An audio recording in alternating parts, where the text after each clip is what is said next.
অথচ আমাদের দ্বীপ জেলা ভোলাতে ধানটা ভালো হয়েছে, অথচ মিশিং এর কারণে ধানগুলো হাতে কাটা লাগে। কারণ মিশিং এর আধুনিক যুগের মিশিং আনছে, তার জন্য মিশিং এর চাহিদাটা এখন বেশি, তার জন্য কৃষক আবার ধান কাটে হাতে। কৃষকের ধানগুলা ভালো হচ্ছে, কৃষক আবার দুঃখ প্রকাশ করতেছে কারণ মিশিং এ হাতে। আসসালামু আলাইকুম কাকা, আপনারা যে ধান এখন হাত দিয়ে কাটেন? আরে বাবা রে, ধান যে হাত দিয়ে কাটুম না, আগে তো মনে করো গাড়ি হয়তো 10,000 টাকা কানি জমিনে কাটতো, বুঝছো? হ্যাঁ। এখন 14,000 টাকা। হ্যাঁ, আমরা এখন গাড়ি পাইতেছি না, গাড়ি এখন আইছে পুরান দুরান ভাঙ্গা চুরিয়া নষ্ট হয়ে যায়। হ্যাঁ। এই কতদিন বাদে ফার্স্ট জায়গা নতুন জায়গা এখন ঘুরেতে ঘুরেতে আমাকে 1 সপ্তাহ 15 দিন হয়েছে, আমার ধান পাই কে মাটিলে বসে আল্লাহ আমাকে যা দিছে আলহামদুলিল্লাহ, আল্লাহর কাছে লাখ লাখ শুকরিয়া, আল্লাহ ভালোই দিছে।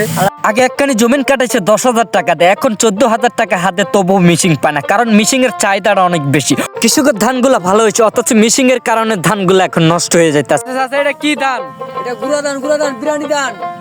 এক পন বিরিয়ানির ধানের দাম 2,000 টাকা, 1 কেজি চালের দাম 120 টাকা। এটাকে বলা হয় বিরিয়ানির চালের ধান। এটা একবার আমাদের ভোলা জেলার রিয়েলটা পাওয়া যায়, একবার অরিজিনাল না। অন্য অন্য জেলাতে এটা ভেজাল দেয়, অথচ আমাদের ভোলা জেলায় কোনো ভেজাল নাই, এটা একবার রিয়েলটা পাওয়া যায়। আজকের ভিডিওটা এ পর্যন্ত। ভালো লাগলে আমার পেজটাকে ফলো করে দিন।